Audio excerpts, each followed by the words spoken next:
जब कल्चर की बात होती है तो कल्चर को का जतन करने वाला आदिवासी है। इस देश के अंदर चित्रकारिता से लेकर जितनी भी कला है वो कहाँ से आई है, वो ट्राइबल कम्युनिटी से आई है। रंगों का खोज ट्राइबल कम्युनिटी ने किया इन लोगों के अंदर जो सवर्ण लोग हैं, जो ट्वाइस बॉर्न कास्ट हैं, इनके अंदर इस तरह का कॉन्फिडेंस या इस तरह का कुकृत्य करने की हिम्मत कहाँ से आती है? और किसी न किसी तरीके से उनके अंदर का जो इन्फीरियरिटी कॉम्प्लेक्स है उसको कायम रखना है। उनके अंदर का जो खुद को कमतर समझने की जो भावनाएं हैं उसे बरकरार रखना है।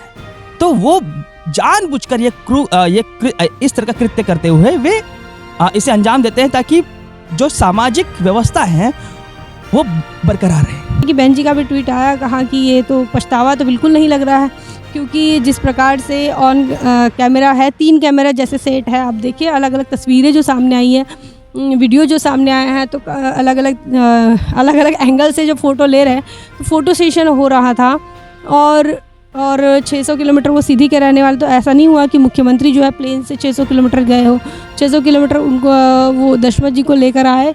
मध्य प्रदेश के सीधी जिले में जो आपने वाकया देखा, पूरे देश और दुनिया के सामने में किस प्रकार भारतीय जनता पार्टी के कारण भारत की जो छवि है धूमिल हो चुकी है। जी हाँ दोस्तों, आप बिल्कुल सही सुन रहे हैं। बता दूं कि मध्य प्रदेश के सीधी जिले में भाजपा के नेता के माध्यम से जिस प्रकार आदिवासी युवक के ऊपर में पेशाब करने का जो मामला सामने आया है, पूरे सोशल मीडिया और मेन स्ट्रीम की मीडिया पे जो मुद्दा तुल पकड़ चुका है। और हाल ही में हमने देखा कि मध्य प्रदेश के शिवराज सिंह चौहान जो मुख्यमंत्री है, इन्होंने इनके माध्यम से किस प्रकार जो पीड़ित है उस व्यक्ति के पैर धोने से लेकर तो तमाम तरीके की चीजें उन्होंने की, जिसको लेकर भी लगातार सोशल मीडिया पर बयानबाजी लोगों की देखने को मिल रही है। और खास तौर पर बता दें कि बहुजन समाज पार्टी के राष्ट्रीय अध्यक्ष बहन मायावती के माध्यम से भी इस पूरे मसले पर बड़ी प्रतिक्रिया आई है। तमाम सवाल या निशान भारतीय जनता पार्टी पर खड़े किए जा रहे हैं और आने वाले 4 महीने के बाद विधानसभा के चुनाव मध्य प्रदेश में होने जा रहे हैं, जिसके मद्देनजर रखते हुए तमाम तरीके से राजनीतिक पार्टियां भी भारतीय जनता पार्टी को कटघरे में लगातार खड़ी कर रही है। इस पूरे मसले पर किस प्रकार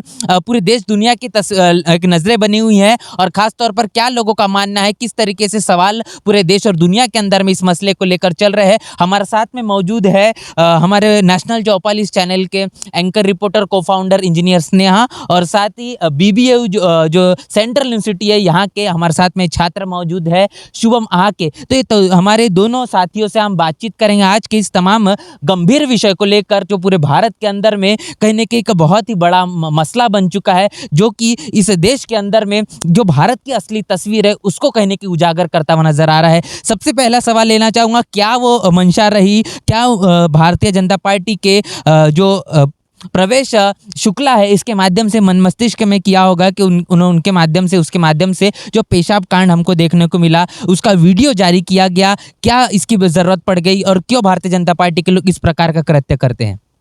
देखिए, ऐसा है कि वो बार बार आपको याद दिला रहे हैं कि इस देश के अंदर गैर बराबरी है और ये गैर बराबरी हम बरकरार रखेंगे।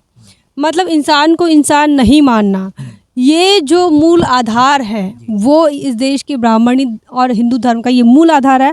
और इसी मूल आधार को वो बताना चाहते हैं इस देश के SC ST के लोगों को, OBC को, कि आप इंसान मानने के लायक नहीं हैं और हमारे धर्मशास्त्र यही कहते हैं। और वो अब हम वही सोच रहे हैं जब दिलीप मंडल का ट्वीट आता है और हम ये देखते हैं, तो वो ये कहते हैं कि इमेजिन करो कि एक आदिवासी जो लड़का है, एक आदिवासी एक ब्राह्मण के मुंह पर इस प्रकार से पेशाब करे, तो क्या ये जो चित्र है क्या हम ये देख पाएंगे?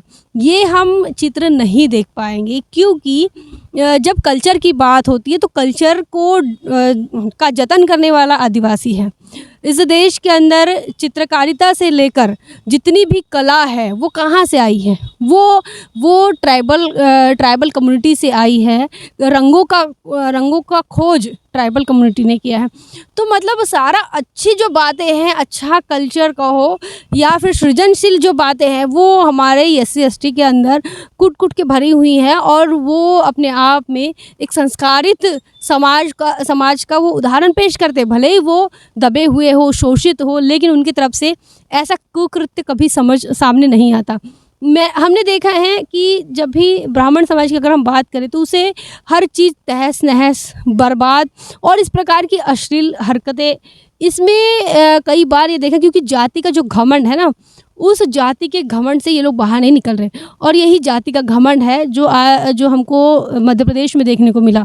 और अब ये तो बाबा साहब का संविधान है कि शिवराज सिंह चौहान जो है वो अब नाटकबाजी कर रहे हैं। जी, क्या बताएंगे। हमारे साथ में शुभम महाके है, बीबीए के छात्र है, समाजशास्त्र का एक अच्छा अनुभव रखते हैं, जानकारी रखते हैं। क्या आप खुद आदिवासी समाज से आते हैं, क्या बताएंगे इस पूरे मसले पर, किस तरीके से आदिवासी समाज के अंदर में एक रोष का माहौल देख रहे हैं आप, और आप एक रिसर्चर होने के नाते क्या सोच रखते हैं इस पूरे मसले पर? देखिए, जब हम बात करते हैं ये जो मसला सामने आया है, ये कोई पहला इंसिडेंस नहीं है। इससे ये पहले भी इंसिडेंसेस होते रहे हैं, लेकिन कई बार इन सारे मुद्दों को हाईलाइट नहीं किया जाता, ना ही इन सारे मुद्दों को लेकर कोई चर्चा होती है। जैसे अब हमें पता चल रहा है कि जो प्रवेश शुक्ला है, जो कि वहाँ के बीजेपी विधायक केदार शुक्ला का एक रिप्रेजेंटेटिव है और उनका एक चेला है, जनप्रतिनिधि है। अब वो व्यक्ति जब ये कुकृत्य कर रहा है, उस समय कोई भी नेशनल मीडिया इस बात को उस ढंग से नहीं उठा रही है। मतलब हालांकि कुछ चैनल्स में आप देख सकते हैं कि जिन्होंने थोड़ा थोड़ा जिक्र किया है, लेकिन एक बड़े लेवल पर, बड़े स्तर पर इसे नहीं उठाया गया और ना ही ये कभी उठाएंगे। दूसरी बात ये कि आखिर इन लोगों के अंदर जो सवर्ण लोग हैं, जो ट्वाइस बॉर्न कास्ट हैं, इनके अंदर इस तरह का कॉन्फिडेंस या इस तरह का कुकृत्य करने की हिम्मत कहाँ से आती है? तो ये सबसे बड़ा मुद्दा है।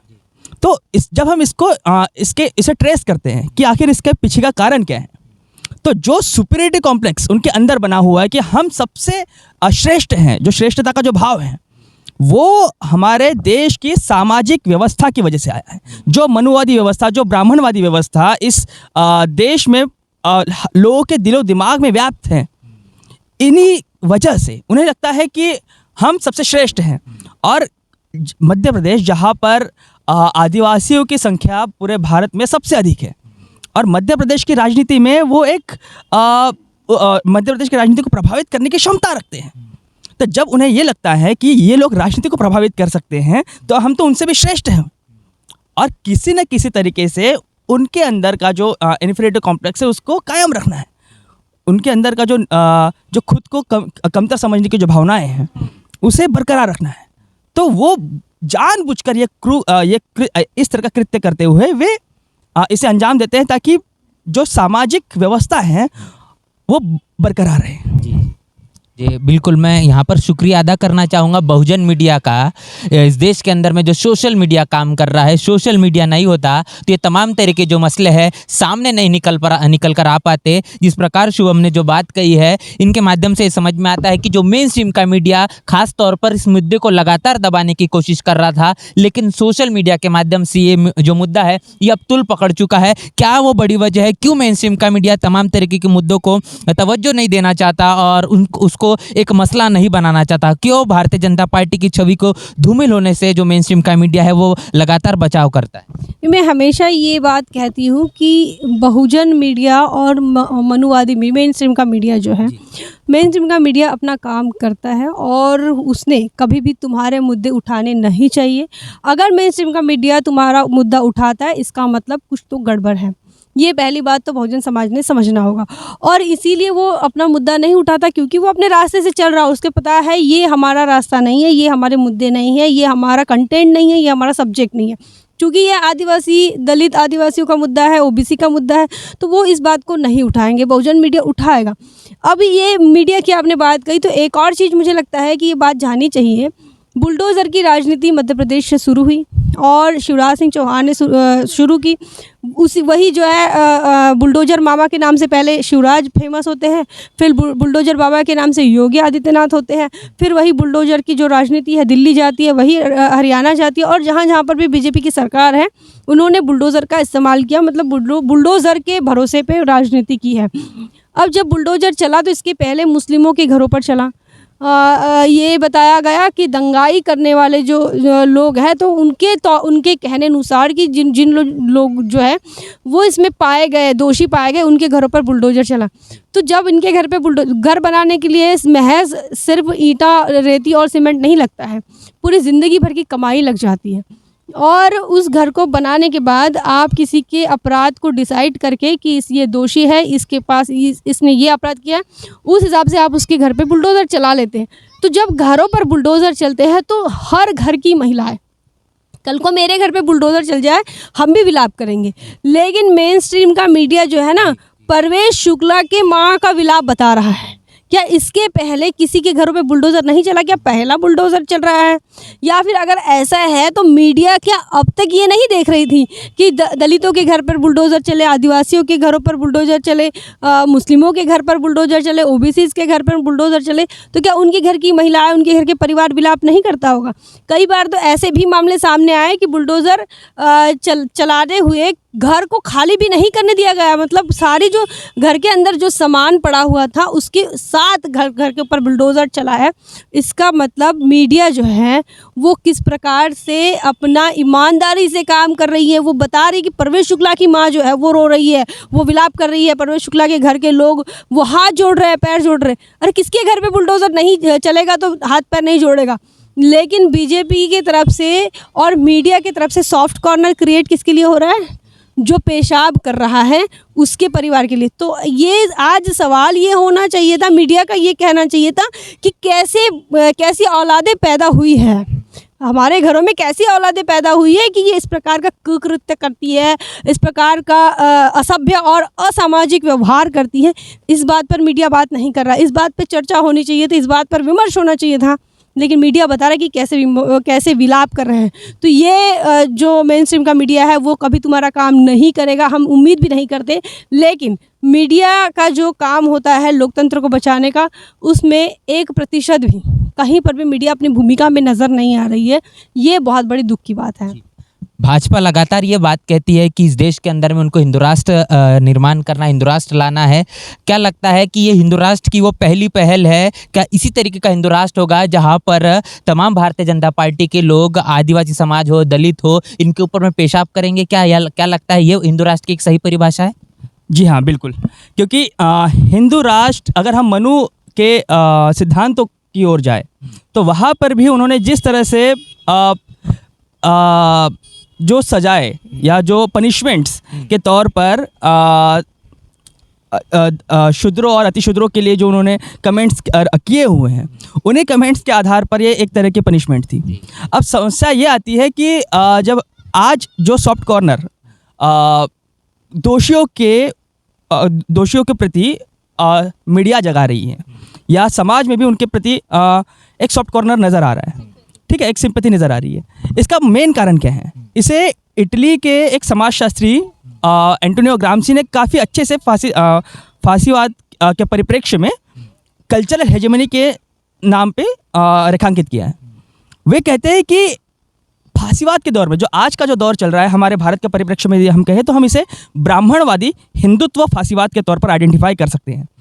क्योंकि आज आप देखिए कि मुसलमानों के ऊपर जो अत्याचार हो रहे हैं, जो दलितों के ऊपर अत्याचार हो रहे हैं, आदिवासियों के साथ अत्याचार हो रहा है, और ये जो घटना जो हमारे सामने है जिसके ऊपर हम आज चर्चा कर रहे हैं, ये सरकार ने मीडिया के द्वारा या जो हमारा जो सामाजिक संगठन होता है, जो समाज होता है, उसके द्वारा हमारे दिमाग में कंसेंट पैदा कर दिया है कि जो किया जा रहा है वो बिल्कुल सही है।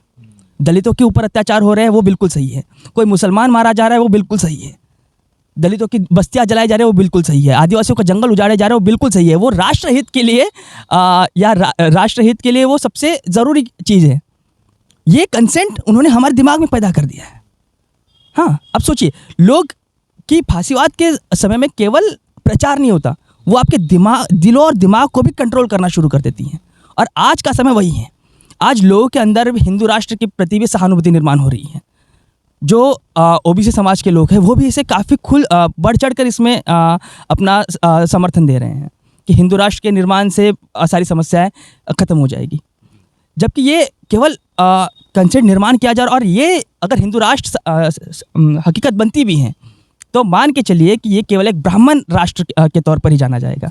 जिस प्रकार ये पूरा का पूरा मसला हमने देखा, जहाँ पर ये सोशल मीडिया पर खास तौर पर जब इस मसले ने तूल पकड़ा, उसके बाद में जो शिवराज सिंह चौहान है उन्होंने सिर्फ NSA लगाया, उसके ऊपर में कार्रवाई करने की बात की। उसके बाद में फिर जो पीड़ित है उसको अपने घर पर, अपने आवास पर बुलाकर उसके पैर धोने का काम किया।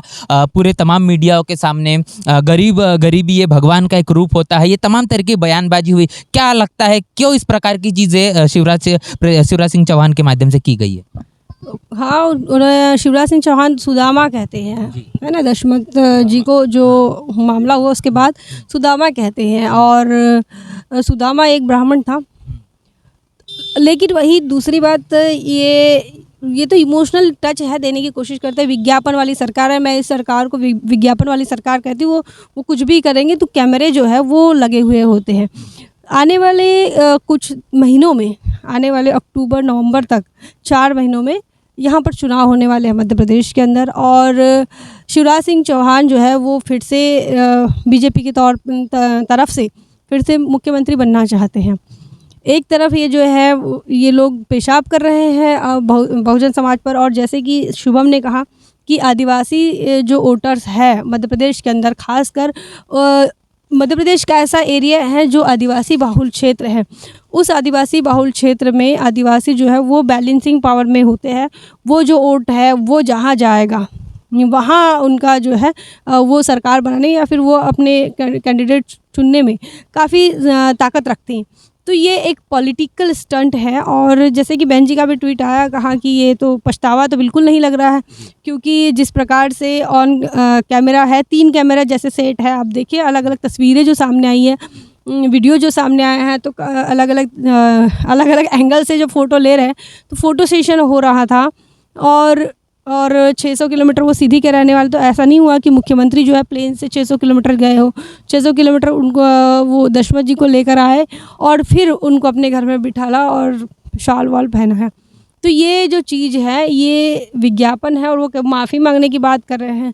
माफ़ी तो शुक्ला ने किया है, मतलब कि ये तो ब्राह्मणों ने किया है, तो ब्राह्मणों ने पैर धोना चाहिए था, लेकिन ऐसा नहीं हुआ, क्योंकि ब्राह्मण कभी नहीं झुकेगा। मनुस्मृति कहती है ब्राह्मण नहीं झुकेगा, और ब्राह्मण को अगर उसने कोई गलती किया है तो उसे सजा भी नहीं होगी। क्यों नहीं होगी? क्योंकि वो ब्राह्मण है, और ब्राह्मण गलती भी करेगा तो वो कुछ ना कुछ अच्छे चीज़ों के लिए करेगा। इस प्रकार की धारणा इस देश के वेदों शास्त्रों ने बताई है, और इसीलिए ये शिवराज सिंह चौहान ने मुख्यमंत्री होने के नाते ब्राह्मणों का जो सारा पाप है वो अपने सर पे ले लिया। लेकिन जिस प्रकार से ट्वीट आया बहन मायावती का, जैसा उन्होंने कहा है कि हिसाब बराबर लेगा, तो हम भी यही मानते हैं कि बहुजन मीडिया के माध्यम से, आपके माध्यम से, कि बहुजन समाज अपना हिसाब ज़रूर लेगा। किसी आदिवासी के साथ इस प्रकार से या किसी दलित के साथ इस प्रकार से अगर बीजेपी करती है, तो आप सफाई कर्मचारियों के पैर धो लो, आप आदिवासियों के पैर धो लो।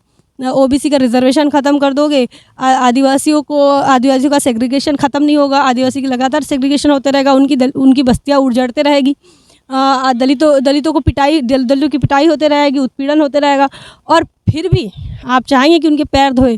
तो ऐसे से वोट मिलना नहीं है। ये जो है इसे कलयुग कहा जाता है, ये कलम का युग है। तो कुछ ना कुछ जो है हम ये समझते हैं कि बहुजन मीडिया के माध्यम से इस देश के SC ST OBC में लगातार जागृति आते रहेगी, और शिवराज सिंह चौहान जैसे लोग कितना भी विज्ञापन कर ले, विज्ञापन फेल होगा।